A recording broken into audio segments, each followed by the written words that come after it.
Pai, Senhor Deus, vamos orar e vamos começar. Jesus, este dia de hoje. Pai, Senhor.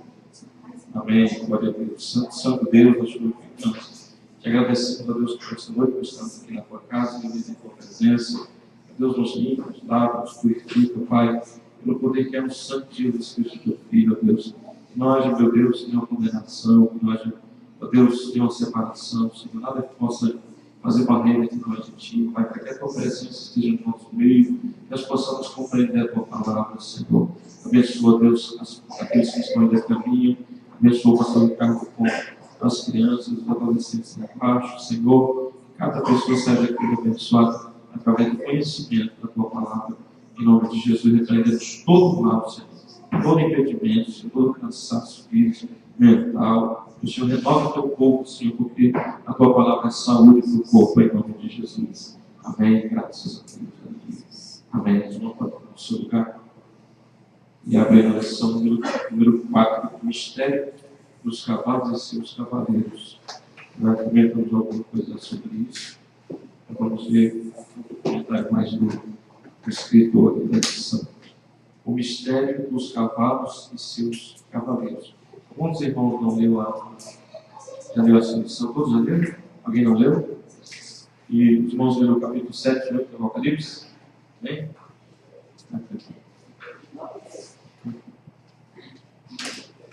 Vamos ler aqui então texto bíblico básico, Apocalipse 6, versículo 1 a 8. Apocalipse 6, do 1 ao 8.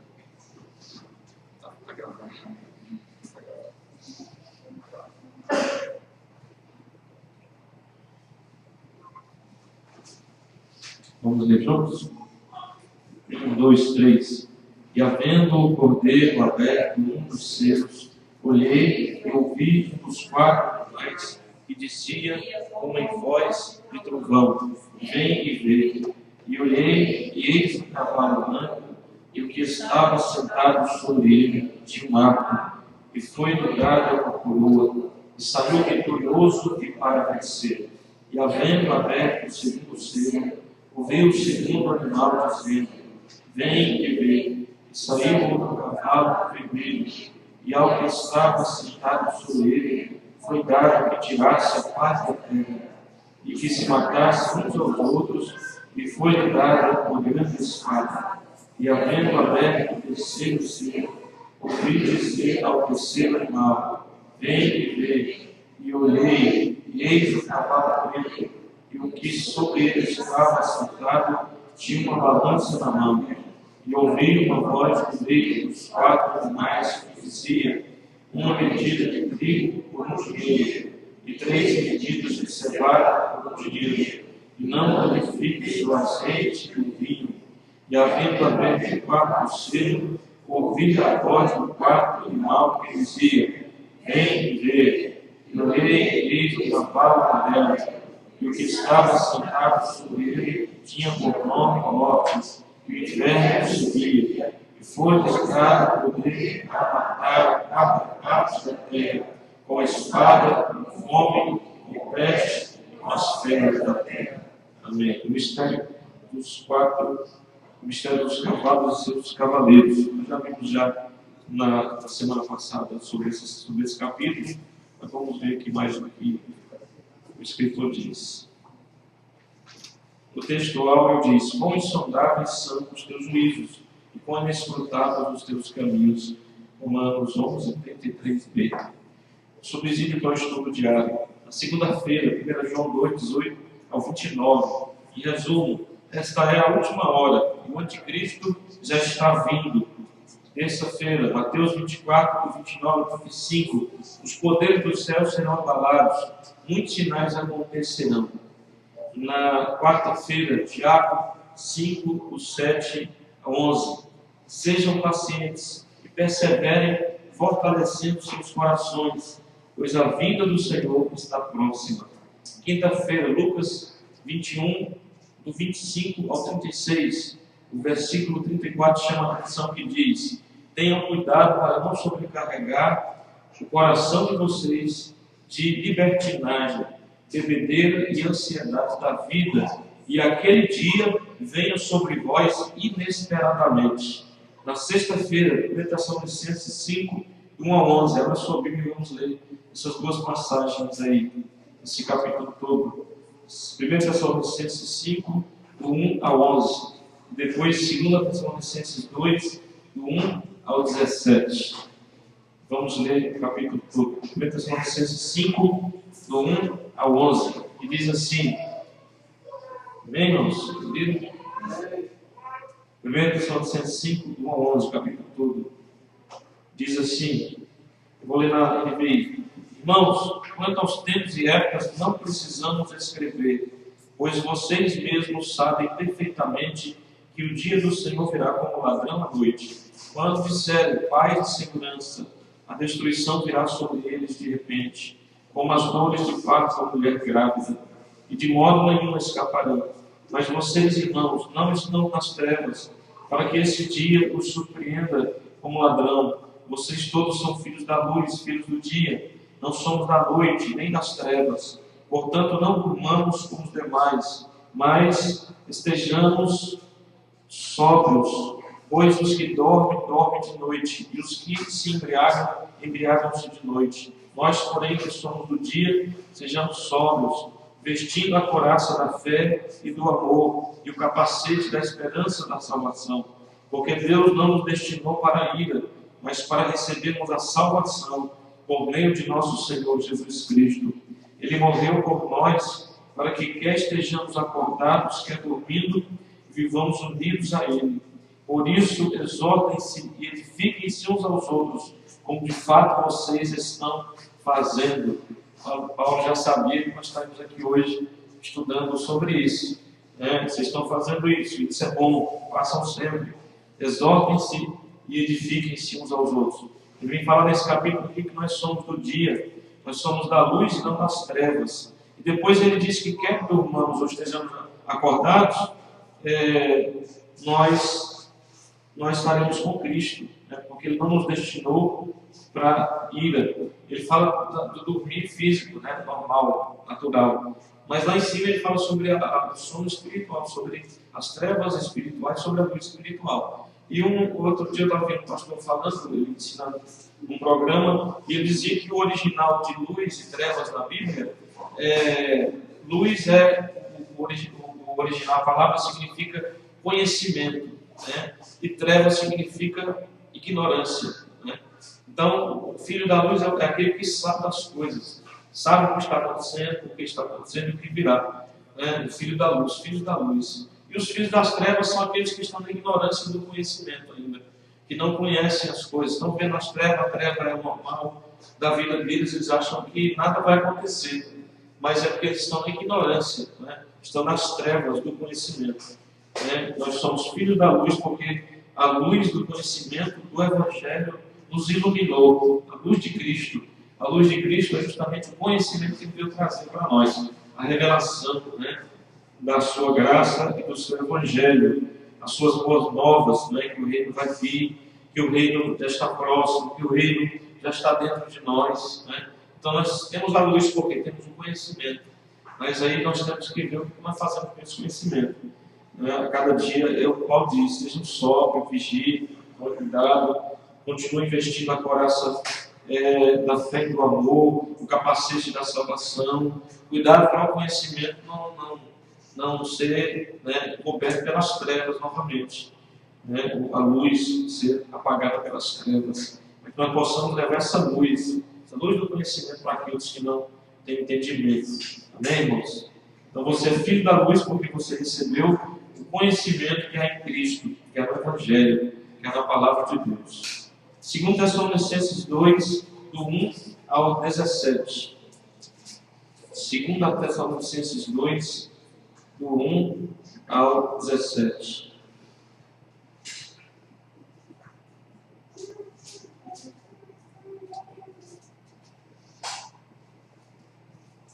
Capítulo todo diz assim: irmãos, Quanto à vinda de nosso Senhor Jesus Cristo, a nossa reunião com Ele, rogamos a vocês que não se deixem abalar, nem alarmar tão facilmente, quer por profecia, quer por palavra, quer por carta, supostamente vinda de nós, como se o dia do Senhor já tivesse chegado. Não deixem que ninguém os engane, de modo algum. Antes daquele dia virá a apostasia, e então será revelado o homem do pecado, filho da perdição.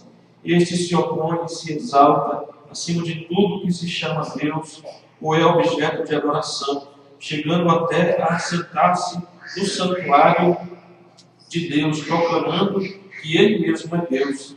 Não se lembram de que quando Ele ainda estava com vocês, costumava falar estas coisas, e agora vocês sabem que o está detendo, para que Ele seja revelado no seu devido tempo. A verdade é que o mistério da iniquidade já está em ação, restando apenas que seja afastado aquele que agora o detém. Então será revelado o perverso, a quem o Senhor Jesus matará com o sopro de sua boca e destruirá pela manifestação da sua vinda. A vinda desse perverso é segundo a ação de Satanás, com todo o poder, com sinais e com maravilhas enganadoras. Ele fará uso de todas as formas de engano, da injustiça para os que estão perecendo, porquanto rejeitaram o amor, a verdade, que os poderia salvar. Por esta razão, Deus lhes envia um poder sedutor, a fim de que creiam na mentira e sejam condenados todos os que não creram na verdade, mas tiveram prazer na injustiça. Mas nós devemos sempre dar graças a Deus por vocês, irmãos amados pelo Senhor, porque desde o princípio Deus os escolheu para serem salvos mediante a obra santificadora do Espírito e a fé na verdade. Ele os chamou para isso por meio de nosso Evangelho, a fim de tomarem posse da glória de nosso Senhor Jesus Cristo. Portanto, irmãos, permaneçam firmes, apeguem-se às tradições que foram ensinadas a vocês, quer de viva voz, quer por carta nossa, e o próprio Senhor Jesus Cristo e Deus nosso Pai, que nos amou e nos deu eterna consolação e boa esperança pela graça, dê ânimo ao coração de vocês e os fortaleça, para que, fazendo sempre o bem, tanto em atos, para fazerem sempre o bem, tanto em atos como em palavras. Amém, irmãos? Olha o que Paulo escreve, né? Falando sobre o anticristo, sobre o que como será, o que acontecerá. Ele disse que o mistério da iniquidade já operava desde aquela época, porque João escrevendo depois, em 1 João 2, ele disse que não viria só um anticristo, viriam muitos anticristos, né? E todo anticristo é aquele que era contra Cristo, que era contrário a Cristo, que falava algo errado, que ensinava engano para as pessoas, né? Que tentava trazer glória para si mesmo. Vieram muitos anticristos, mas vai haver um principal, né? Esse anticristo do qual o Apocalipse fala dele. Esse vai ser o final, esse vai ser o último e o mais poderoso de todos, né? O filho da perdição, o homem da iniquidade, né? Tem várias palavras em relação a como ele será chamado. E ele vai se opor a Deus, ele vai ter muito poder, esse poder vai vir de Satanás. Os irmãos lendo aí, vão vendo aí alguns detalhes em relação a esse anticristo que virá, mas não virá como anticristo, ele vai vir com a aparência de Cristo, porque ele é enganador, né? O diabo, irmãos, ele vem com a mentira aberta. O diabo, ou os enviados de Satanás, eles sempre vêm com engano. Porque o engano é o quê? O engano é uma falsa verdade. O engano é a mentira que se passa por uma falsa verdade. As pessoas acreditam e ele vai enlaçando, ele vai prendendo a pessoa igual, né, uma aranha vai enrolando ali a tira dela na mosca, né? Igual certas coisas assim que aparentemente são bonitas, são atraentes, porque a mosca só vai para dentro, porque ela reflete a luz e ela vê aquele negócio bonito, ela vai direto para aquele lugar, que é um laço, né, que é um engano. Então, o anticristo, o diabo, também hoje ele age assim. Ele fez com Eva lá desde o começo, né? Ele veio através de um engano. Ele foi seduzindo ela, mostrando que ela poderia ser semelhante a Deus, e que ela ia ter conhecimento do bem e do mal, e que não ia morrer coisa nenhuma, né? Então ele foi enlaçando ela através do engano. Ele não veio logo ali como Satanás, ele se passou, tomou a forma de uma serpente, né? E ele foi enganando Eva ali até que ele conseguiu o seu objetivo. Foi colocar aquele engano na vida dela. E aí ela comeu do fruto que não deveria, e acabou desobedecendo a Deus, o orgulho entrou no seu coração, e ela acabou pecando, né? E o pecado entrou no mundo através daquele engano. Então, o que o diabo tem no coração é engano. A Bíblia diz em João 8,44, ele é o pai da verdade, amém? Ele é o pai de quê?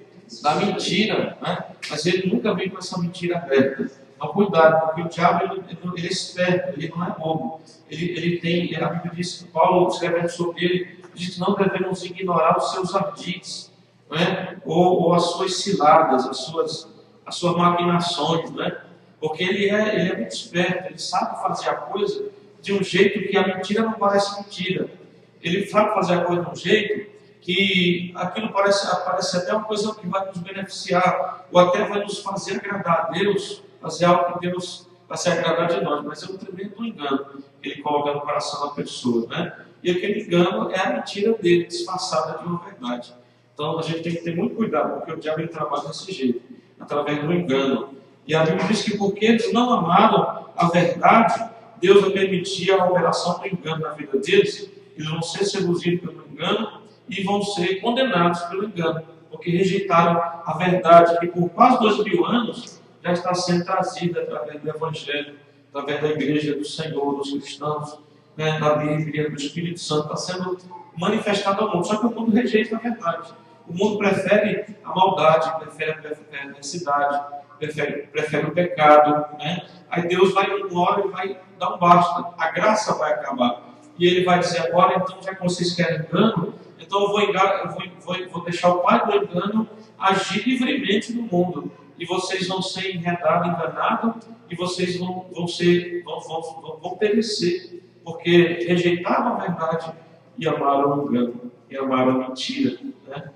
Então, vamos ser atentos, vamos ficar espertos mesmo, né?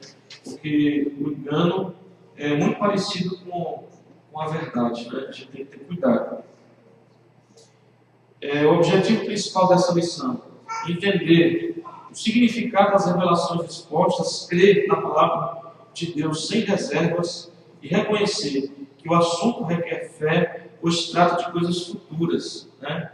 Então, sempre para nós recebermos a palavra de Deus, nós temos que ter fé. Porque tem coisa aqui que não tem como comprovar. Por quê? Porque não aconteceu ainda. É coisa para o futuro. Mas nós queremos por quê? Porque muita coisa que era para o futuro que já aconteceu, né, antigamente, lá as pessoas falavam, e aconteceu no futuro próximo aí, nós vemos que é verdade. Foi algo assim real. Aconteceu, foi profetizado e teve o seu cumprimento, né? Muitas profecias da Bíblia foram ditas e se cumpriram. Na própria Bíblia, né? Foram faladas no Velho Testamento e aconteceram no Novo Testamento. Por exemplo, sobre Jesus mesmo, toda a profecia do Antigo Testamento sobre ele, em relação à sua primeira vida, se cumpriu no Novo Testamento. E nós sabemos também, assim, que toda a profecia que está no Velho Testamento e no Novo Testamento, em relação à sua segunda vida, nós podemos crer pela nossa fé, né, que é real também, que vai acontecer, em nome de Jesus. Porque até agora, as coisas que deveriam acontecer até agora, nós vemos que tem acontecido. Tem se cumprido, porque a palavra de Deus é verdade. A palavra de Deus é a palavra de Deus realmente. Não é a palavra de João, de Mateus, de Paulo. É a palavra de Deus. Eles só foram um canal para escrever. O Espírito Santo foi inspirando os seus corações e eles foram usados pelo Senhor para registrar isso que chegou às nossas mãos hoje. Nem eles sabiam que isso aconteceria. Nem eles sabiam que os seus escritos chegariam a 2000 anos depois da época que eles escreveram. Eles acharam que era só para aquele tempo. Era uma carta só para a igreja de Roma, era uma carta só para os hebreus, era uma carta só para Timóteo, né? E ele nem sabia, mas o Espírito Santo já sabia. Por isso ele inspirou ele para escrever aquilo ali, que serviu para eles naquela época e que serve para nós hoje. E muitas profecias que estão acontecendo e outras que ainda acontecerão no futuro muito próximo. Nós cremos em nome de Jesus. Amém, irmãos? E a palavra de Deus, ela vai dizer no Velho Testamento e no Novo Testamento 3 vezes. O justo viverá pela fé. Né? Então tem que ter fé, irmãos, para seguir Deus tem que ter fé. Mas não quer dizer que a nossa fé seja uma fé cega. Porque nós temos comprovação de que quem creu antes de nós, aconteceu aquilo que eles creram. Né? Eles tiveram esperança em Deus e Deus não decepcionou eles. Aconteceu na vida deles, assim também será na nossa vida em nome de Jesus. Nós um dia estaremos lá no reino de Deus, nós vamos estar lembrando desse dia. Eu creio que talvez a gente vá lembrar que isso foi bom, né? Talvez não vá lembrar que foi ruim aqui na terra. Mas eu creio que os cultos, talvez os momentos de estudo que vamos lembrar e vamos estar conversando lá um dia e dizendo: você lembra daquele dia que a gente estava lá estudando a Bíblia, no Apocalipse, e que a gente via lá as profecias e estava comentando que nós tínhamos que ter fé, porque eram coisas que aconteciam no futuro, está acontecendo agora. Nós estamos usufruindo daquilo que a gente estava estudando lá naquela quinta-feira, 28 de março de 2013. Amém, irmãos? Em nome de Jesus. Eu creio que esse é um futuro muito próximo. Não é um futuro distante, é um futuro próximo. Em nome de Jesus. Vamos nos esforçar, então, como ele disse aqui em 2 Tessalonicenses, para nós chegarmos nesse futuro em nome de Jesus. Comentário, palavra introdutória. Estudaremos nessa lição mais um mistério do Apocalipse. Como eu já comentei na semana passada sobre essa passagem aqui, eu só vou ler rapidinho, depois nós vamos ler o capítulo 9 e 10 do Apocalipse e comentar alguma coisa sobre ele. Deixa eu escolher aqui alguém para ler, só quando eu precisar parar. Deixa eu ver aqui, vamos só fazer a leitura disso. Eu queria que o Diácono Cláudio lesse bem forte. Em alto, bem forte, mas acompanhamos. Oi? Não, o comentário. Pode ler, porque se precisar parar, eu peço uma paradinha. Isso. Sem ler o azul, né? O azul não precisa. Parece uma descrição mais mistério do Apocalipse. O cavalo branco. Abre-se o primeiro selo e aparece um cavalo branco. A expressão de Trajão, venha, na versão internacional dos originais, tem o mesmo sentido de ir, sair, partir. Na cultura judaica greco-romana, o cavalo simboliza batalha, guerra, conquista, força, superação, triunfo e vitória. Observe a descrição que Deus faz do cavalo registrado aqui em Jó, 39, 19 ao 25. Na linguagem bíblica, o cavalo é símbolo de força. É para azul, né? Não. Alguma dúvida dos irmãos em relação ao cavalo vermelho? Ao cavalo branco? O cavalo branco significa o quê? O anticristo, né? É o símbolo do anticristo, sua manifestação. Agora, o cavalo, pode continuar. O cavalo que conduz, o cavaleiro que conduz esse cavalo é o anticristo. Pode continuar. O cavaleiro que conduz esse cavalo é o anticristo. Na visão do primeiro cavalo branco, o seu cavaleiro, o anticristo, é visto na terra. Ele se manifestará no início da tribulação, logo após o arrebatamento da igreja. Nesse tempo, surgirão muitos falsos cristos e anticristos, com o propósito de enganar, se possível, até os escolhidos do Senhor. Ele recebe uma única coroa. Enquanto o anticristo possui uma coroa, qualquer pessoa poderia ter uma coroa. O Senhor Jesus tem muitos diademas. Esta é uma das grandes diferenças entre os dois cavaleiros dos cavalos brancos de Apocalipse 19, 12. Inicialmente, conduzindo o cavalo branco, simbolizando a paz e a justiça, virá com promessas de harmonia, entendimento e prosperidade para todos.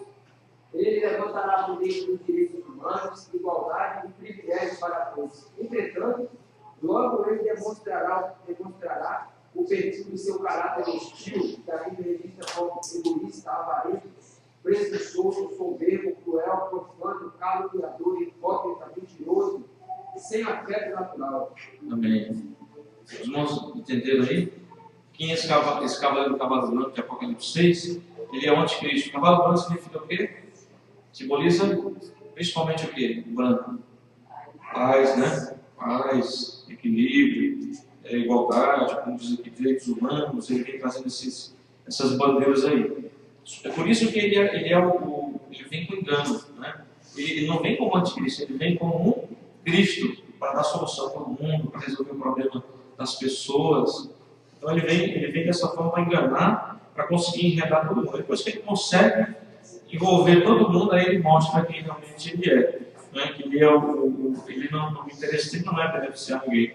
Ele quer tomar todo o poder para si. Né? E o diabo vai ajudar ele para isso, o Satanás. Então há uma confusão. Algumas pessoas, até estudiosas, chegam a dizer que esse cavaleiro branco é o Cristo. Né? Eu estava vendo um documentário outro dia e eles falam que era o Cristo. Mas não é o Cristo, porque é muito diferente. Esse cavaleiro ele vem com arco.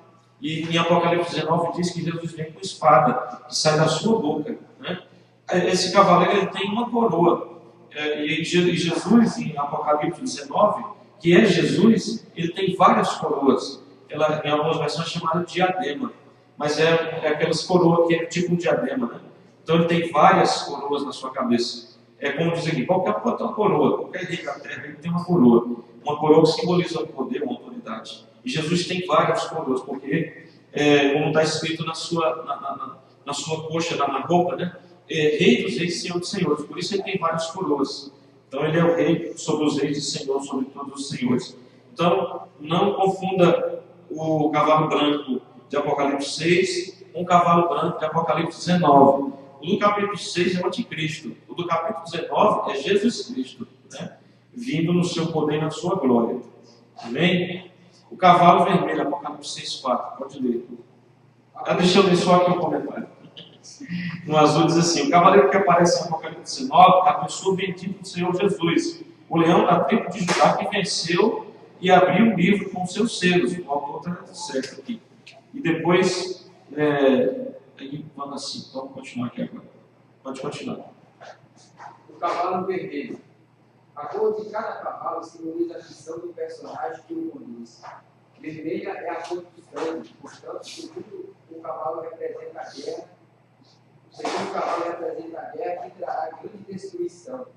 As consequências de uma guerra mundial no fim dos dias com armas cibernéticas equipadas com tecnologia moderna serão inimagináveis para a mente humana.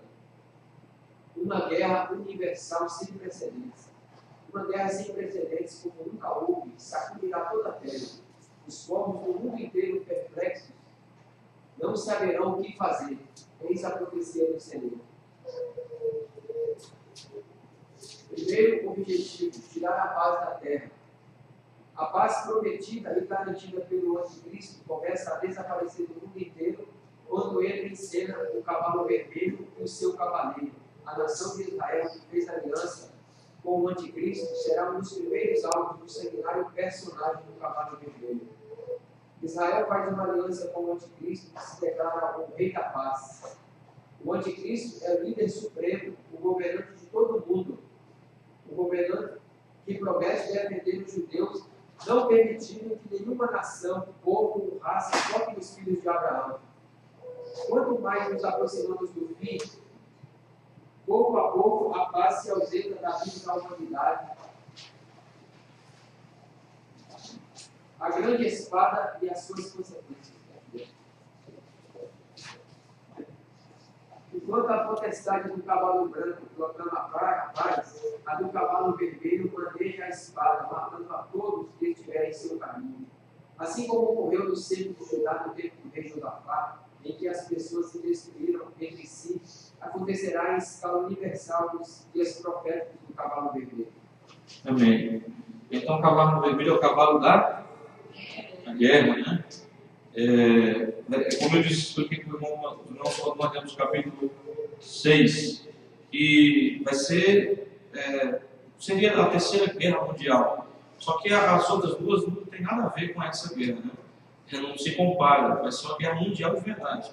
As primeiras guerras mundiais, uma matou 5 milhões de pessoas, a outra diz que matou 55 milhões. Isso não é nada em comparação a essa guerra que vai acontecer, porque essa guerra vai matar 1/4 da população do mundo. Se tiver 6 bilhões de pessoas, o que a Bíblia está dizendo é que vai morrer 1,5 bilhão de pessoas, né, nessa guerra aqui. É por isso que ele diz que é algo assim inimaginável. O humano não pode entender, nem compreender o que vai acontecer nessa terceira guerra mundial que a Bíblia profetiza em Apocalipse capítulo 6. Porque hoje as coisas são muito mais modernas, né? E o poder de destruição também das armas é muito maior. E se Deus não controlasse essa guerra aqui, irmãos, o mundo todo acabaria. Os 6 milhões de pessoas morreriam, na verdade. Deus ainda vai controlar porque ele tem que executar outras coisas. Porque senão, só essa guerra já mataria o mundo todo. Acabaria com o mundo inteiro. Eu gosto para os irmãos, pode ser bomba atômica, pode ser guerra química, né?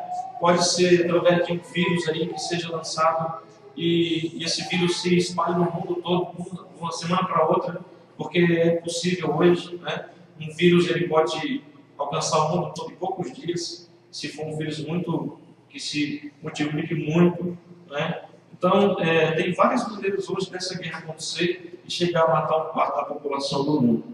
Então, vai ser algo assim que a gente nem consegue imaginar, né? Imaginem 1,5 bilhão de pessoas no mundo mortas. O mundo, meu Deus, é coisa assim que não dá nem para a gente imaginar. É coisa tremenda, terrível mesmo, que está reservada para esse mundo mal. Quem vai operar essa guerra? O cavalo branco, ele trabalha junto com os outros. Né? Porque quem vai estar no comando dessa guerra é o próprio anticristo, que se passa por Cristo.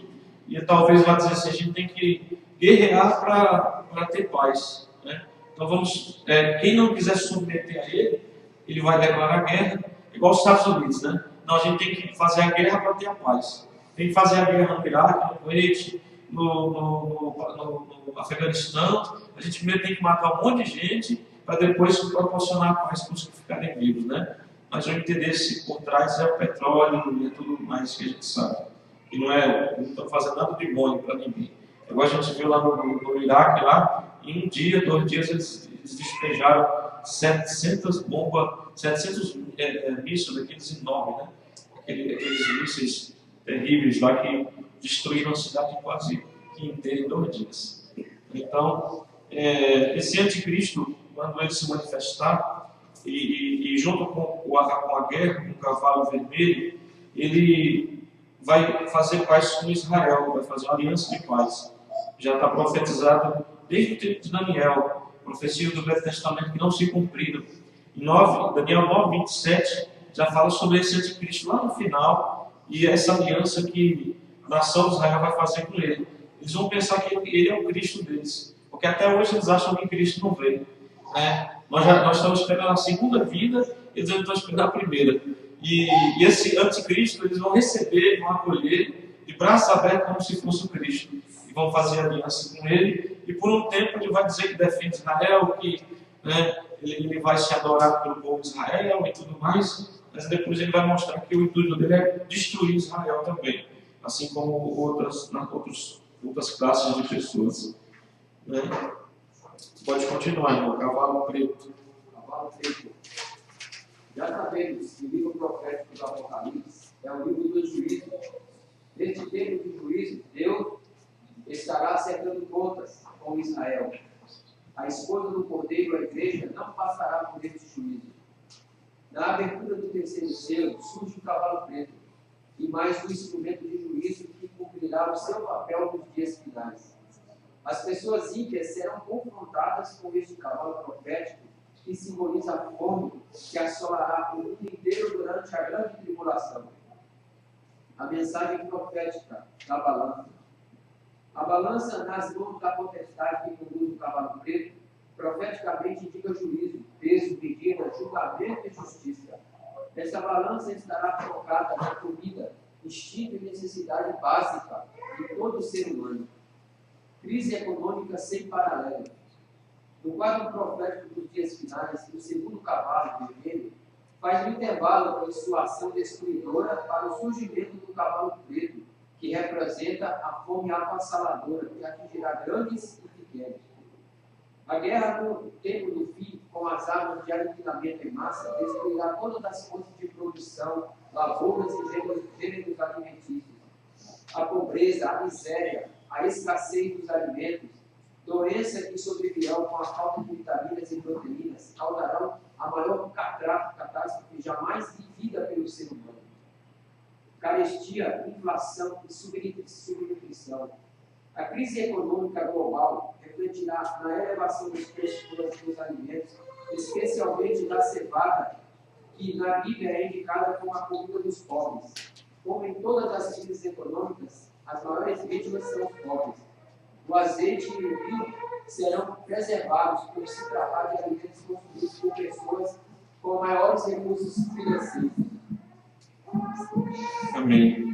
Nós vemos que esse cavalo preto é o cavalo da fome, né? Ele traz fome sobre a terra, é fome literal mesmo, né? Ele via a balança, uma balança nas mãos daquele cavaleiro, né? E é literalmente fome por causa de crise econômica, carestia, inflação, talvez seca, né? Falta de chuvas em algum lugar, ou em outros lugares muita chuva, porque há muita chuva também destrói a lavoura, né? Impede o plantio, a colheita normal. Então é algo assim que em outras passagens você pode ver profetizado já no passado sobre essa balança também, Ezequiel 4,16, Isaías 40, Daniel 5, Ezequiel 4,16 diz assim: então me disse, filho do homem, eu tornei estável o sustento de pão em Jerusalém. Comerão pão por peso e com ansiedade, e beberão água por medida e com espanto, até que lhes falte o pão e a água. Espantar-se-ão uns com os outros e se definharão nas suas maldades. E Deus, ele trouxe juízo numa época sobre Jerusalém, que foi justamente essa balança, e o juízo da balança também naquela época, em que houve muita fome em Israel, e o ponto de um olhar para o outro se assustar com a magreza, com a subnutrição, e isso por causa das maldades. Deus falou: em suas maldades vocês definharão, né? E assim será também nesse tempo aqui. A gente tem visto já a crise econômica que tem afetado muito o mundo, irmãos, mas ainda não é nada comparado com a crise que vai ter nesse tempo. Não vai ser assim, algo que já aconteceu, que seja acontecendo, é algo sem precedentes. É algo assim para Deus definir mesmo o que Ele tem que fazer no mundo, né? E as pessoas, Deus, só esse juiz também seria capaz de acabar com o mundo todo. Mas Deus, ele ainda mantém algumas poucas coisas para que as pessoas ainda consigam ficar vivas, né? Porque ele ainda tem que cumprir outras partes do seu juízo na terra. O cavalo amarelo, ou pardo, em algumas versões, pardo porque é o símbolo do morto, né? É o símbolo de algo morto em decomposição. Por isso esse cavalo é o cavalo amarelo. Pode ler. Este cavalo profético será o último nas visões que João fez nos primeiros selos do Apocalipse. Ele representa a destruição, o cessar da vida, o aniquilamento. O cavaleiro que conduz o cavalo amarelo é a morte. Os cavalos anteriores, do branco e o anticristo, com a astúcia diabólica, vestido com a capa religiosa, provocará a destruição de milhões de indivíduos. O cavalo vermelho promoverá a guerra universal com uma grande espada, destruindo tudo. No cenário escatológico aparece o cavalo preto provocando a fome em toda a terra. E finalmente chega o cavalo amarelo, trazendo uma onda de morte que cobrirá o mundo inteiro. A espada, a fome, a peste e os animais ferozes da terra serão armas mortais. O cavalo amarelo utilizará para cumprir o juízo do Senhor. O poder invencível da morte. Com todas as conquistas de conhecimento, avanço científico e aperfeiçoamento cada vez maior da tecnologia, o ser humano não terá condições de resistir à potestade da morte que ceifará a vida de bilhões de almas. Jesus Cristo, o vencedor da morte. A morte foi o resultado do pecado praticado por Adão e Eva no começo da criação. O Senhor Jesus é a solução final para o problema da morte. Amém. Amém. Aqui diz o cavalo amarelo é o cavalo que simboliza a morte, né? Mais morte, né? Já muita morte aconteceu através do cavalo vermelho, a guerra, através do cavalo preto, da fome, e muita morte mais acontecendo na sequência através do cavalo amarelo. Porque através da guerra e da fome, ficam pessoas ainda vivas, né? Entre a vida e a morte aí vão morrendo, vão sendo cada vez mais pessoas ceifadas, por causa das pragas também, né? Esse cavalo amarelo ele pode trazer pragas também, através da falta de condições básicas, né? Pode vir muita praga, muita peste, muita doença.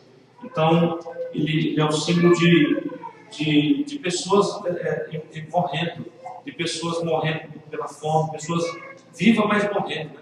Definhando ali até morrer e apodrecer, né? Então ele tem esse amarelo que simboliza as pessoas em decomposição, a carne da decomposição, né? Esse amarelo da falta de vida. E ele fala aqui sobre o cavalo vermelho promoverá a guerra universal, uma grande espada destruindo tudo. No cenário escatológico aparece o cavalo preto provocando a fome em toda a terra, e finalmente o cavalo amarelo trazendo uma onda de morte que cobrirá o mundo inteiro. O que é um cenário escatológico, irmãos? O que significa esse cenário escatológico? Escatologia, o que significa escatologia? Não sabe o que é essa palavra aqui? O que é cenário escatológico? Não? Escatologia é o cumprimento das profecias, né? É o estudo das profecias. O cenário escatológico é você juntar as profecias em toda a Bíblia e formar esse cenário, esse ambiente próprio para o cumprimento dela. Então, o cenário escatológico é isso, essa época que vai chegar e que, juntando as profecias do Velho Testamento e do Novo Testamento, forma esse palco ideal para o cumprimento do que estava dito, né? Então, o cumprimento das profecias. Esse momento aqui que chega e que vai dar cumprimento do que foi profetizado por Ezequiel, por Daniel, né, Lamentações e outras passagens do Novo Testamento, e que chega essa hora e todos eles se cumprem. Então é o momento em que cumpre essas profecias. Escatologia quer dizer o estudo das profecias. Então vai chegar esse tempo, irmãos, e tudo já está sendo preparado. Você vê que está encaminhando, né? Porque nada já acontece assim de uma vez. As coisas vão ficando ruim, e infelizmente a notícia para dar para todos é essa: vai ficar pior, né? Vai ficar pior. Não é porque a gente seja pessimista, não. A Bíblia diz que vai ficar pior, né? Vai ficar pior. Quem não tem Deus na vida, quem não buscar Deus, se acha que está ruim agora, se acha que o inferno é na terra, se acha que as coisas não estão fáceis, vai ficar muito pior, muito pior mesmo, né? Então não é pessimismo, é realidade da profecia bíblica, da palavra de Deus. Mas para aquele que tem Deus na vida, vai ficar melhor. Essa é uma coisa boa para nós. Vai ficar melhor porque a Bíblia diz que aqueles que são de Cristo, não foram reservados para esse tempo. Eles vão ser guardados, eles vão ser livrados desse tempo aqui, através do arrebatamento, né? Os irmãos sabem o que é o arrebatamento, né? Jesus, ele vem para separar o seu povo, para não passar por esse tempo. Isso não vai acontecer com quem é fiel a Deus agora, que está buscando pela fé, vivendo pela fé, acreditando na palavra de Deus, está obedecendo a Deus, está temendo a Deus, está procurando ter uma vida em retidão, está mantendo na sua vida o Espírito Santo. Porque a gente pode perguntar, mas pastor, como saber quem vai se arrebatar naquele último dia? A minha vida não é tão boa quanto a sua não é tão boa quanto a minha espiritualmente, né? Qual é a medida que eu vou saber se eu vou ser arrebatado? Se o Espírito Santo de Deus está na sua vida, você vai ser arrebatado, né? Então, como eu posso ter a certeza da salvação? É pelo que eu faço, é pelo que eu deixo de fazer, né? O Espírito Santo está na tua vida, você está lutando, você está fazendo as coisas que agradam a Deus. Se ele está na sua vida, é porque você está lutando, você está caminhando, né? Para fazer as coisas. Porque a partir do momento que ele se apaga na sua vida, é porque ele vê que você não está perseverando, você não está se esforçando, você não está colocando nada em prática, né? Mas se ele se agradou de você, se ele viu que você se arrependeu sinceramente, ele veio morar na sua vida, ele está morando ali em você, ele está trabalhando na sua vida, melhorando a sua vida cada dia mais. Você está trabalhando junto com ele para a sua vida melhorar, né? Então, esse é o sinal, irmãos. Não tem outra explicação, né? De a pessoa dizer assim, eu não sei se eu sou salvo, não tenho certeza, só Deus quem sabe. Não, Senhor. Em 1 João, no livro inteiro de 1 João, diz que o crente tem que ter certeza da sua salvação, né? Ele tem que ter essa segurança da sua salvação. Qualquer pessoa que perguntar para ele se ele está se esforçando, se ele está buscando ser fiel, melhorando cada dia, ele tem que abrir a boca com certeza e dizer, eu tenho certeza da minha salvação, sim. Por quê? Porque não é por mérito meu. Eu sou uma pessoa que tenho falhas na minha vida, eu erro, todo dia eu tenho que pedir perdão a Deus porque eu cometo muitas falhas durante o dia, não por propósito, não porque eu planeje falhar, às vezes porque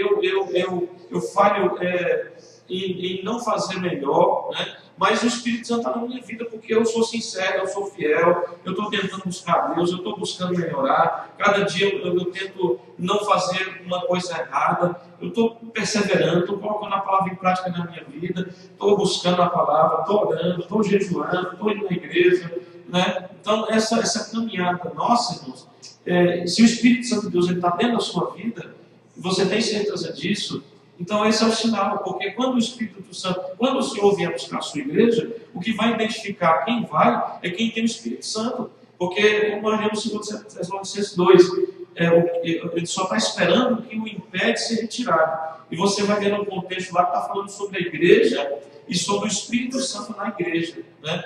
Então quem está impedindo a manifestação do anticristo na terra não é nem a igreja, é o Espírito Santo na igreja, porque se a gente não tiver o Espírito Santo, ele não está nem preocupado com a gente também. Nós não somos nada para ele, nós somos só uma mosca que vai passar por cima.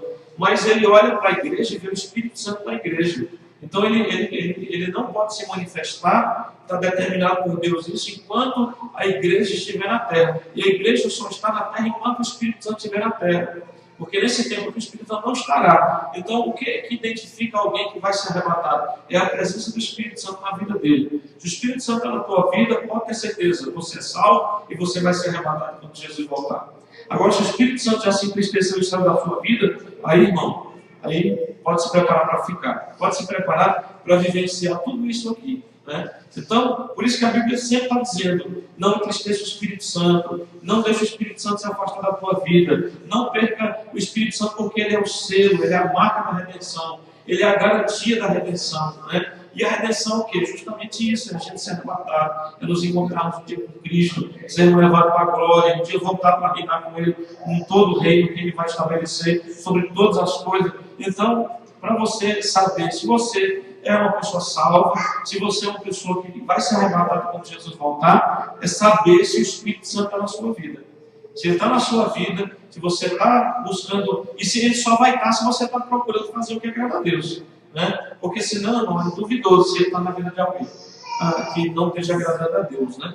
Tem gente aí que não tem o Espírito Santo, não. Ele até pode falar língua, ele pode profetizar, mas muitas vezes não é o Espírito Santo, não, porque o Espírito engana muito, né? Eu já vi pastor, gente falando em língua, o pastor Deus revela, o Espírito da verdade, revelar para um pastor e ele vai pôr a mão sobre a cabeça e expulsar qualquer demônio imitando uma língua estranha, ou profetizando, ou rodopiando na igreja, alguma coisa assim. E não era o Espírito Santo, era o Espírito maligno que está na vida da pessoa. Então tem muita gente que não pode julgar, apontar, dizer se é o Espírito Santo ou não, mas tem muita gente da igreja, irmão, que não tem Espírito Santo nenhum. O Espírito está agindo nele, dentro da igreja, é um Espírito maligno, imitando o Espírito de Deus. Por isso a gente tem que ficar esperto, tem que buscar a presença mais e mais do Espírito Santo, porque quem tem o Espírito Santo, se você tem o Espírito Santo e outra pessoa tem o Espírito Santo, testifica, né? Você não fica com o pé atrás, você não fica com... Quando a pessoa sente, você sente também. Quando a pessoa glorifica a Deus, não fala em língua, profetiza, aquilo testifica com o Espírito de Deus que está na sua vida. Por quê? Porque é o mesmo Espírito, não é um Espírito diferente. Agora, quando a gente sente mal, é algo assim estranho, não testifica, não identifica, é porque tem alguma coisa errada. Se o Espírito Santo está na minha vida, então não pode ser o Espírito Santo na vida daquela pessoa lá, né?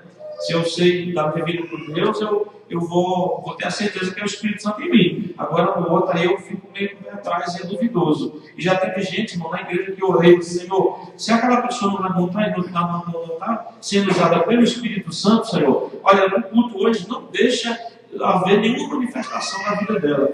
E no culto, irmãos, quando chegou, eu falei com o irmão outro dia. A pessoa chegou lá, foi querer fazer aquele movimento, tacou o dedo numa cadeira, arrebentou a cabeça do dedo, foi sangue para todo lado, a igreja era carpete, melou o carpete de sangue, acabou na hora aquele movimento, né? Porque a pessoa foi querer fazer aquele movimento na igreja, dizendo que é o Espírito Santo, arrebentou o dedo na beirada lá do plástico da cadeira lá, aí acabou o movimento na hora. Aí eu falei, olha só, não é de Deus esse negócio não, porque eu pedi, orei aqui antes e Deus não permitiu. Então quer dizer o que? Não é o Espírito Santo, não é o mesmo Espírito Santo que está agindo na minha vida e na vida de outros aqui, verdadeiramente, né? Então eu soube por aquilo que não é Espírito Santo. A partir daquele dia eu fiquei com muito cuidado com aquela pessoa. Não fui falar nada, ou entristecer a pessoa, mas ensinava, né? E orava sempre, Deus, não permita, se não é de ti, não permita haver movimento aqui que não venha do teu Espírito. Se for do teu Espírito, Senhor, as pessoas podem até plantar bananeira, pode rodopiar, pode pular, pode bater a cabeça no teto, pode gritar, pode chorar, pode falar em língua, pode profetizar. Se for de ti, Senhor, toma conta do lugar e faz o que o Senhor quiser. Agora, se não vem de ti, Senhor, fecha a boca, faz com que não aconteça não, porque está estranho esse negócio. Então eu já sentia, não tinha testificação já, né? E havia dúvida. E quando eu orei dessa forma, Deus comprovou que realmente não era o Espírito dele, né, agindo na vida daquela pessoa. E a pessoa estava movida por um espírito de engano. E a pessoa achava que era o Espírito Santo. E se falasse também, ela não aceitaria, né? Como não aceitou quando falaram. A pessoa não aceitou e se afastou da igreja. E o que comprovava também é que a vida lá fora da pessoa era uma água, né? Era uma tristeza. A vida em várias áreas. Era triste. E a pessoa sempre pensava assim, não tem problema não. O pensamento da pessoa era esse, né? Quando Deus toma, aí é assim... Aí, né, Deus tomou, Deus usa quando quer, o que quer, e não interessa a vida que a gente tem lá fora. E eu falava, não, Senhor, não é assim não. A nossa vida tem que ser comprovada lá fora, o Espírito que habita na nossa vida tem que ser o mesmo Espírito que trabalha a nossa vida dentro da igreja. Não é desse jeito. A Bíblia fala, conhecereis, pelos seus frutos os conhecereis. Né? Pela vida que a pessoa tem, pela forma como ela é, pela família que ela tem, pela forma que ela trata as pessoas. E todas essas áreas, a vida da pessoa era uma tristeza, era uma lástima mesmo, né? E eu falava, mas Deus, não pode ser. Será que o Espírito Santo está usando uma pessoa desse jeito? Eu ainda ficava na dúvida, né? Porque tinha hora, irmão, que o diabo é tão terrível que ele sabe das coisas também. Ele mostrava coisas que aparentemente parecia ser o Espírito Santo revelando, mostrando, comprovando, ali, confirmando, mas não era não. Era o engano do inimigo na vida da pessoa.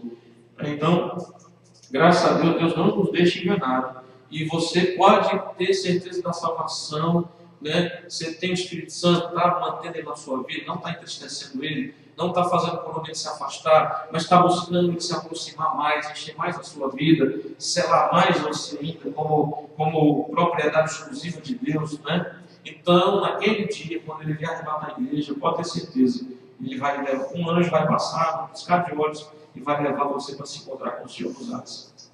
Né? Não é perfeição, ninguém é perfeito, nós nunca vamos atingir perfeição aqui nessa terra, mas Deus quer uma busca sincera, quer uma caminhada sincera, quer esforço, né? Vigilância, preparação. Né? Deus ele quer que a gente esteja fazendo o máximo que a gente puder, mas perfeito a gente nunca vai chegar a ser. Nunca, né? Nós temos que ter um ideal de santificação. É igual sempre vejo o pastor falando na rádio. É porque todos nós somos pecadores. Uma vírgula. Pecador é aquele que é dominado pelo pecado. Nós pecamos. É muito diferente de ser um pecador, né? Porque pecador é aquele que é inveterado. Pecador é aquele que é dominado. Pecador é aquele que não tem força sobre o pecado, né? E isso é um pecador. Ele é dominado pelo pecado. É escravo do pecado. A Bíblia diz que nós não somos mais escravos do pecado, né? Porque estamos debaixo da graça, não somos mais escravos do pecado. Nós pecamos, é diferente, né? Nós pecamos todos os dias, por atos, gestos, palavras, pensamentos, sentimentos, atitudes, ações, reações, omissão. Nós pecamos de muitas formas às vezes, mas nunca pode ser premeditado, aquele que é uma pessoa de Deus. Acontece uma situação, a pessoa acaba errando, mas logo em seguida o Espírito Santo fala, você errou, a pessoa vai e conserta o que ela fez, a palavra mal colocada que ela falou, ela não tem dificuldade em pedir desculpa, em pedir perdão, né? Ela faz o que for preciso para estar bem com o Espírito Santo, porque ela sabe que é a marca na vida dela que vai identificar no dia do arrebatamento.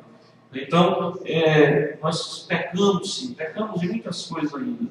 Né? Temos que melhorar muito, temos que lutar muito para pecar menos, para errar menos, para falhar menos, né? Para nos santificar cada vez mais, mas nós somos santos de Deus, somos justificados, somos redimidos, somos lavados pelo sangue. É assim que a gente deve pensar, irmão. Porque quando a gente pensa assim, a gente se cobra mais. A gente não fica pensando assim, somos todos pecadores, porém nós somos pecadores lavados e remidos. Então é a mesma coisa, né? É pecador do mesmo jeito. O sangue de Jesus não adiantou nada, não valeu de nada. Porque a pessoa continua sendo pecadora, dominada pelo pecado, levada pelo pecado, o pecado faz o que quer com ela. Né? Não é desse jeito. Nós ainda pecamos, mas não somos mais pecadores, porque pecador é aquele que é escravo do pecado. Né? É o meu entendimento, pelo que eu vejo em toda a Bíblia e no Novo Testamento. Onde é que nós paramos?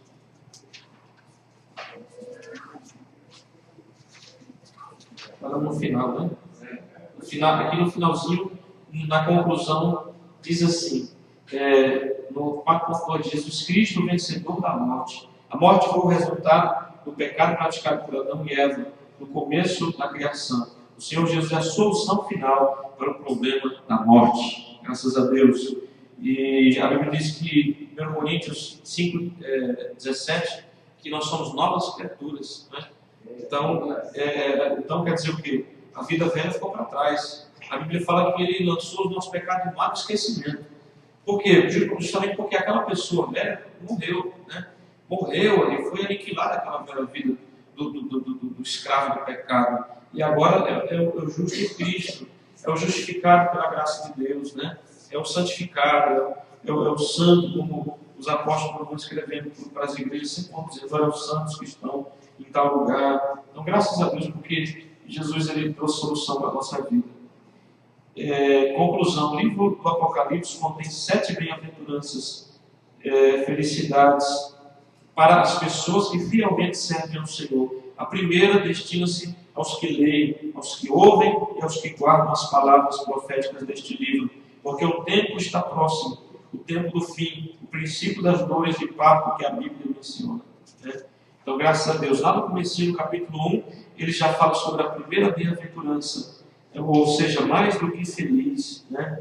Ele diz que bem-aventurados são aqueles que leem, os que ouvem, os que guardam ou praticam as palavras proféticas deste livro. Amém, irmãos? Então, leia, ouça e guarde. Guardar quer dizer praticar, né? Praticar as palavras. Como o pastor falou agora, quando a gente pede perdão pelos pecados, nossos pecados são esquecidos. Mas no dia do julgamento vai ser tudo relembrado? Não. Vai ser, ficou para trás, né? No dia de julgamento, vai ser lembrado o pecado de quem é pecador, de quem está do lado esquerdo. Agora, quem está do lado direito vai ser julgado para ser recompensado. O julgamento justo não é para ser trazido à memória de pecado, é para ser declarada a sua justiça em Cristo e a sua herança eterna. Né? Não é propriamente para... Já está do lado direito, né? Do lado direito, então já é justo, já está dentro do céu, já está dentro da glória. Já tem essa certeza, se for colocado naquele dia. A Bíblia diz que haverá um grande trono branco, Jesus estará sentado sobre ele, hoje ele é advogado, naquele dia ele será juiz, não é Deus Pai que vai julgar, quem vai julgar é Cristo, o próprio Cristo. A Bíblia diz que a ele foi dado essa autoridade de julgar os vivos e os mortos. Né? Tanto é que a Bíblia diz que todos serão trazidos à sua presença. Quem já existiu, todas as pessoas existiram, desde Adão até a última pessoa que morrer, elas ressuscitarão para estarem diante do trono branco, do julgamento de Cristo. E ali, quem é justo já será automaticamente separado da sua direita. Quem já é salvo, quem já está dentro do céu. E quem estiver à esquerda já está condenado. Então, ele vai ser julgado para ser declarada a sua culpa e ser declarada a sua punição eterna também. Né? O seu juízo eterno. E aquela pessoa, além de estar julgada, já ela será envergonhada diante de todos ali. Né? E aquelas pessoas todas, eu creio, cada uma delas que tiver a oportunidade será passada ali diante de todos também. Olha, você teve todas essas oportunidades e não quis. Você teve a oportunidade de amar a verdade, mas você amou a mentira. né? E você está sendo hoje, por justa causa, condenado à eternidade longe de Deus, ao sofrimento eterno. E ali, cada um deles será, a Bíblia diz que os anjos tomarão, logo do lado esquerdo ali, diz a Bíblia em Apocalipse que há um grande, como se fosse um grande buraco, né? E dali sobe uma fumaça de um fogo que nunca se apaga por toda a eternidade, e aquelas pessoas vão resistir, e serão chamados anjos, os anjos tomarão aquela pessoa e lançarão ela lá com alma, corpo e espírito, no lago de fogo, né, e enxofre que arde para sempre.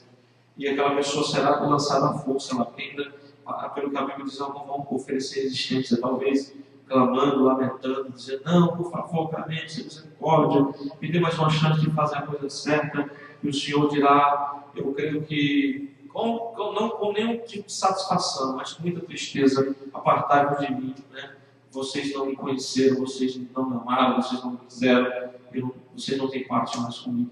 A chance foi dada a vocês rejeitaram. Porque naquele dia, irmãos, o Senhor não vai estar, Ele não vai estar condenando assim, não vai ser Ele que vai condenar ninguém, né? Porque a própria pessoa, Ele já proporcionou a salvação, Ele já deu os dois caminhos, né? Antes não havia possibilidade, todo mundo já estava condenado, todos estavam condenados porque todos eram pecadores, não havia saída, não havia caminho. Aí Jesus vem, Ele provê o caminho, Ele provê a esperança, Ele traz uma porta aberta para a pessoa ter acesso a Deus novamente, e a pessoa escolhe agora. Então, quem condena é a própria pessoa. Quem vai para a justificação, para a condenação é a própria pessoa, porque os dois caminhos já foram determinados já, né? Então o Senhor sempre fala, olha, escolha o caminho certo, escolha o caminho da vida, escolha o caminho de Deus, o caminho da verdade, o caminho da luz, né? Esse caminho é difícil, ele é apertado, é estreito. A Bíblia diz que é um caminho difícil, não é um caminho fácil, porque é um caminho de renúncia, é um caminho de cruz, é um caminho que você vai ter que negar a si mesmo, a sua carne, os seus desejos que desagradam a Deus. Porque no mundo tem muita coisa boa que não é pecaminosa. A gente pode fazer muita coisa que não é pecado, né? Você pode usufruir de muita coisa boa que esse mundo tem, né? Mas tem muita coisa que é pecado no Brasil, no Japão e na China. Onde for é pecado. É pecado você matar um feto, é pecado em qualquer lugar, irmãos. É pecado você assassinar alguém, é pecado você amaldiçoar alguém, é pecado você falar mal de alguém, né? É pecado você prejudicar a sua própria vida. Tem muitos pecados que, quando é pecado no Brasil, é pecado no Japão, é pecado na China, é pecado em qualquer lugar. E as pessoas têm consciência disso. Então a pessoa, na vida que é agora, ela está decidindo o seu futuro eterno. Ela é quem decide. Naquele dia o Senhor só vai dar o veredito. Ele não vai condenar ninguém, na verdade, ali, né? A pessoa vai ser medida pela vida que ela viveu aqui, e ela mesma vai ter se condenado ou ser justificado se ela andou no caminho da justiça, que é única e exclusivamente através de Cristo. Então, se eu ando hoje, me esforço, então o que vai acontecer? Lá no final, o Senhor vai dizer, servo bom, você se esforçou, você andou, você acertou, você seguiu no caminho de Cristo, né? Você se renunciou, você renunciou muitas coisas que você poderia ter feito, mas não fez porque você amou a Jesus, você amou a palavra, como ele fala para a igreja de Filadélfia, não é? Então ele vai dizer, vai bater o martelo lá e vai dizer, entra no meu reino bendito, entra no meu reino, né, filho, servo bom e fiel, no reino preparado para você, porque você decidiu, você escolheu o caminho certo, você andou no caminho da justiça.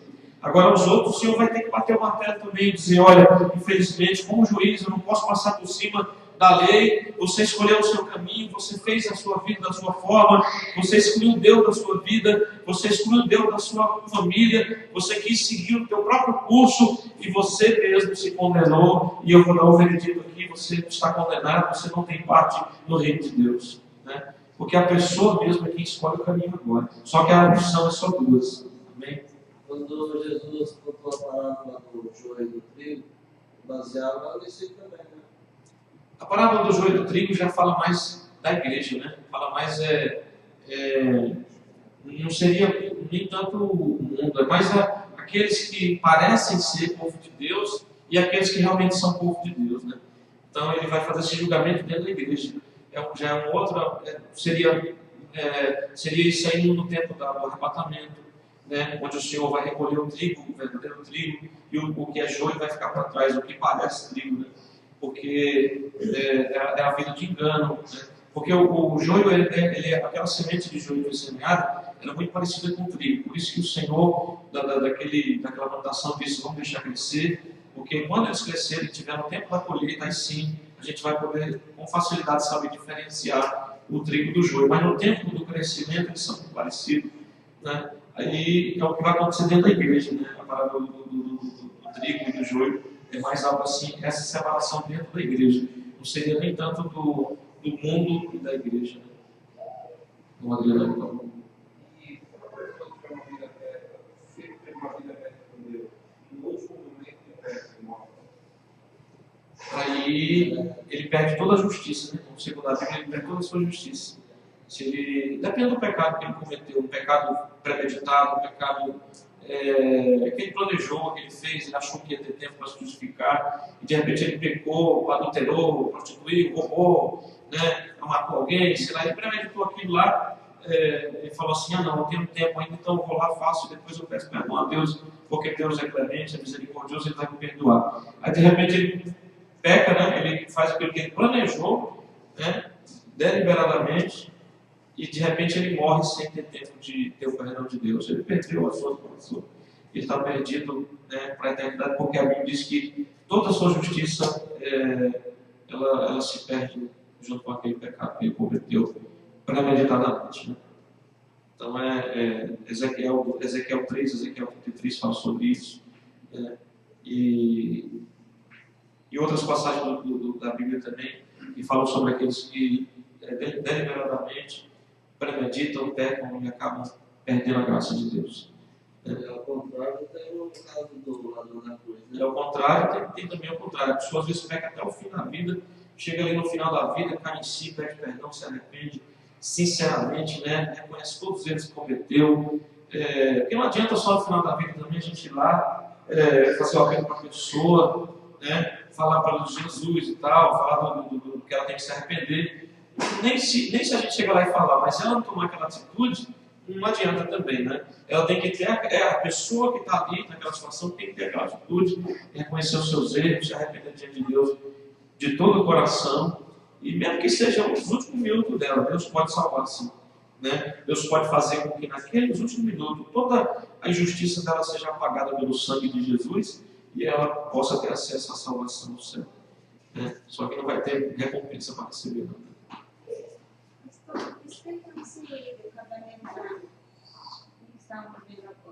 Sobre o que? O que é uma pessoa? Esse cavalo branco. Esse ele está fazendo agora, nesses dias? Não, ainda não. Ainda não? Não. O caso é igual a gente leu em 2 Tessalonicenses, capítulo 1, capítulo 2, né? Capítulo 2. Ele só se manifestará depois daquilo que impede ser retirado, né? Ele só vai, esse cavaleiro branco, pode ser até que ele já exista, pode ser até que ele já viva, né? Talvez, eu creio que já vive. Se, por exemplo, se ele voltar daqui 1 ano, daqui 2 anos, daqui 1 mês, então ele já vai aparecer, ele já vai tomar conta do seu lugar, da sua posição, porque talvez ele já exista já, né? Eu creio que ele já existe. Ele já existe, só que ele não se manifesta ainda, né?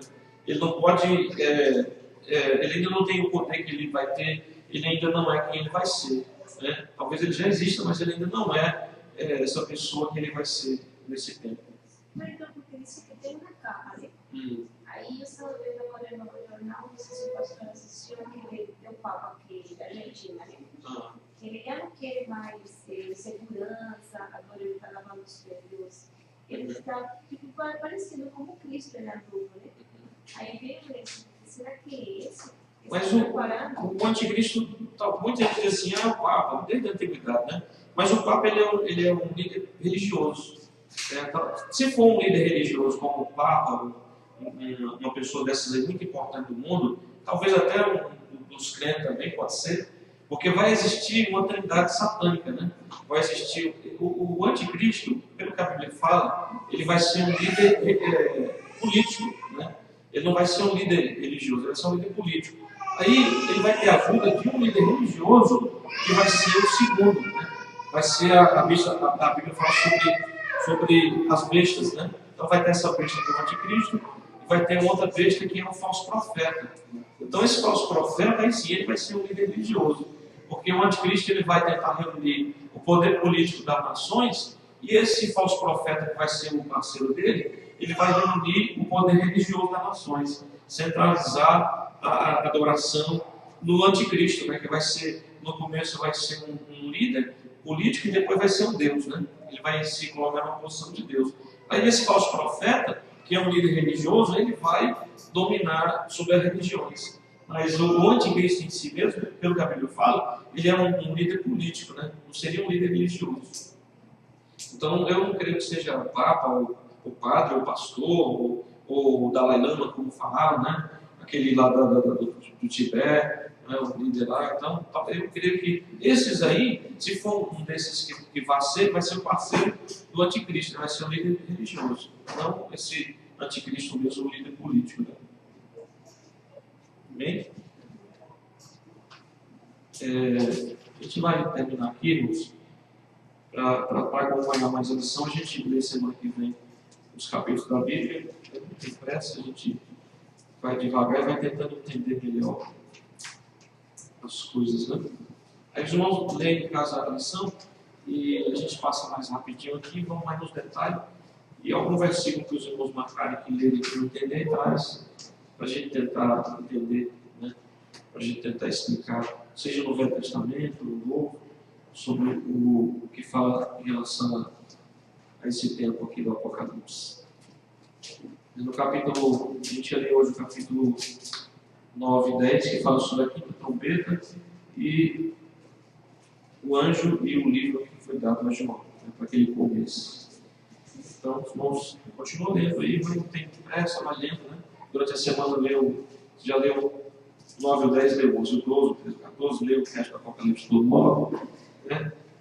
E assim, você está ganhando ponto com Deus. Vamos ficar de pé em nome de Jesus, vamos orar, vamos agradecer ao Senhor. Que Deus possa abrir nosso entendimento para compreender a sua palavra cada dia, em nome de Jesus. Então, em nome de Jesus, né? Busca estar de bem com o Espírito Santo.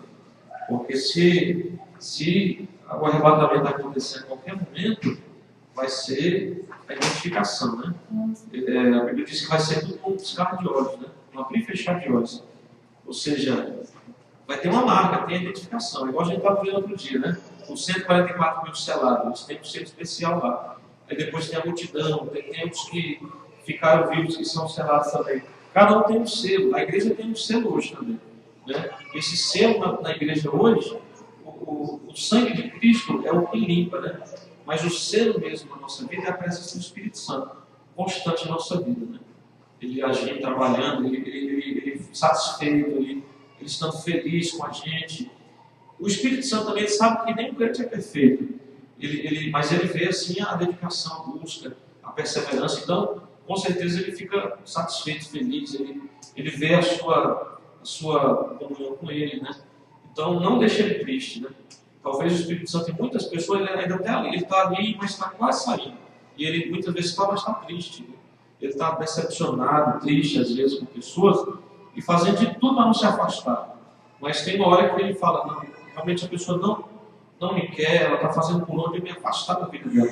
Porque o Espírito é santo. Então, se a gente deixa sujeiras entrar na nossa vida, seja através dos nossos olhos, dos nossos ouvidos, da nossa boca, do nosso coração entrando coisas, né? Mágoa, ressentimento, fraqueza, frieza, desânimo, coisas que principalmente que entram, né? Coisas principalmente que vão entrando, pessoas que vão falando, a gente vai deixando entrar, aí aquilo vai sujando a nossa vida. O Espírito é santo. E se a gente permite isso acontecer, aí ele vai sair, porque ele não pode ficar com a sujeira. Ele não pode habitar onde está sujeira, né? Sujeiras espirituais. Então, cuidado com sujeira espiritual. Seria talvez aqui nem tanto o que sai, né? Mas o que entra e vai acumulando em nossa vida, sendo que você recebeu uma nova vida, um novo coração, é uma nova criatura. Só que essa nova criatura ainda vive num mundo de pecado, né? E esse novo coração pode acabar surgindo de novo. Essa nova vida pode acabar se estragando de novo. Então a gente tem que ter cuidado, porque a chance foi dada, né? O Espírito veio, está aí para ajudar. É só a gente clamar por Ele, recorrer a Ele. Ele vai ajudar a gente, né? E todo dia ter consciência do Espírito Santo. Todo dia, né? falar com o Pai, falar com Cristo, o Filho, falar com o Espírito Santo também. Porque o Pai e o Filho, a presença deles está em todos os lugares, mas a presença forte deles está no céu, eles estão no céu. E a presença deles está em todos os lugares. Mas o Espírito Santo está pessoalmente na terra, né? E habitando na vida dos cristãos, habitando na igreja. Então, não vamos entristecer ele, vamos buscar ele, vamos falar com ele, vamos pedir ajuda dele, vamos pedir orientação dele, vamos pedir capacitação dele todo dia, individualmente mesmo. Espera alguém na sexta-feira, né? Todo dia, lembra que o Espírito Santo está com você, habita em você e quer ser muito mais seu amigo, ele quer ser muito mais presente na sua vida, né? Muito mais participante das coisas que acontecem. Então, dá uma de doido mesmo, fala que o Espírito Santo está andando em carro, está no trabalho, dá uma de louco mesmo, o Espírito Santo. Conversa não só orando, mas como se estivesse batendo papo mesmo, conversando com ele, pedindo a informação, pedindo ajuda, né? Vai conversando mesmo. Daqui a pouco você sente a presença de Deus, começa a orar, começa a louvar, a adorar em espírito, né? Falando entre vós com salmos e cânticos espirituais. Então o Espírito Santo às vezes coloca uma adoração na nossa vida, né? Então peça a presença dele mais em sua vida, porque ele é a marca, irmãos, ele é a garantia, ele é o selo da redenção. Amém? Em nome de Jesus, vamos orar, agradecer ao Senhor. Amanhã tem oração pela manhã, das 10 ao meio-dia, e das 8h30 às 9h30, 8h30 em diante, nós estamos aqui para a batalha, em nome de Jesus, para a guerra, para a batalha espiritual. Amanhã é dia de batalha espiritual, amém? É dia de buscar a batalha espiritual e busca da presença do Senhor. Então, em nome de Jesus, não falte, venham presos, quem é intercessor principalmente, e quem está participando também venha, mas venha jejum durante o dia, venha para a guerra em nome de Jesus, porque é uma batalha travada. Aleluia, vamos orar em nome de Jesus. Oh Deus, obrigado por esse estudo bíblico, Senhor. Abençoa cada vida, cada irmão, a nossa vida, a nossa mente, o nosso coração. Que a tua palavra, Senhor, entre permaneça. Que nós possamos a cada dia, Senhor, ser cheios da tua presença, da tua graça, da tua luz, Senhor, essa luz que é o conhecimento do Senhor, mas não só o conhecimento, e também, Senhor, a prática, Deus, da nossa vida, daquilo que nós temos conhecido, daquilo que nós temos recebido, para a glória do teu santo nome, Deus. Nos ajuda, Senhor. Espírito Santo, que tu sejas mais forte, mais vivo, Senhor, mais ativo em nossa vida, com o teu poder, a tua presença, a tua voz, a tua unção, a tua glória, a tua graça. Que nossa vida seja usada por ti, Santo Espírito de Deus, em nome de Jesus, e que tu nunca venha se afastar de nós, porque tu és o selo da redenção. Tu és a marca, Senhor, que identificará os inimigos do Senhor, aqueles que em buscar de nós serão levados pelos anjos de Deus ao encontro dele nos ares, ao encontro do Senhor Jesus nos ares, para estar com ele, enquanto sobre essa terra será derramada a ira do Senhor. Em nome de Jesus, Pai amado, desperta a igreja, desperta o teu povo, desperta aqueles que dormem, desperta as igrejas, Senhor, que têm mudado o foco, que têm buscado tantas coisas loucas desse mundo, Senhor, que têm esperado em Cristo somente nessa vida. Ó Deus, que tem desviado o seu foco, Senhor, das riquezas celestiais para as riquezas materiais. Em nome de Jesus, Pai, desperta o nosso coração, limpa a nossa vida, Senhor. Limpa-nos, ó Deus, lava-nos no sangue do Cordeiro, Senhor, para que teu Espírito tenha prazer em habitar em nós, para que teu Espírito, Senhor, sinta alegria na vida de cada crente neste lugar, em nome de Jesus, Pai Santo, porque naquele último dia, Senhor, queremos estar bem firmes do lado direito do Senhor, em nome de Jesus, Pai amado, nós te glorificamos, Senhor, te agradecemos por tua palavra, em nome de Jesus, leva-nos em paz, livra-nos de toda a astuta cilada do inimigo, toda represália de Satanás jogar por terra em nome de Jesus, e que cada vida, Senhor, possa entender melhor a cada dia, que o Espírito fale melhor em nossos corações. Oramos e agradecemos em nome de Jesus. Amém. Graças a Deus. Amém, irmãos. Deus abençoe. Em nome de Jesus, cumprimento seu irmão da parte do Senhor. E diga para ele, não tristeza o Espírito Santo.